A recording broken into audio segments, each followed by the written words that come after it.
Давайте посмотрим задачу номер 1 на февраль, что нужно закрыть февралем, чтобы это не ушло в следующие месяцы. Тройка кубков. Это какие-то вопросы дружбы, взаимоотношения друзей, коллег,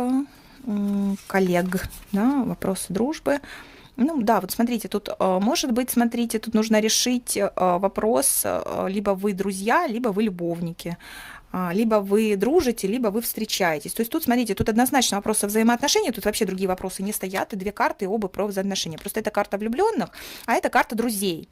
И какая-то вот тут вот история, то есть ты уж определись с ролью либо своей, да, либо своего друга, товарища, знакомого, да, и так далее. То есть, может быть, нужно расставить все точки над «и», потому что один воспринимает себя в такой роли, а другой в этой паре воспринимает себя совсем другой роли, и происходит путаница. То есть тут вот февраль перед вами ставит такую задачу: разобраться в друзьях, разобраться в отношениях с друзьями, если прям вот напрямую читать, да, отношения, друзья, разобраться в отношениях с друзьями, с подругами, либо разобраться в собственных отношениях со второй половинкой, кто вы друг для друга.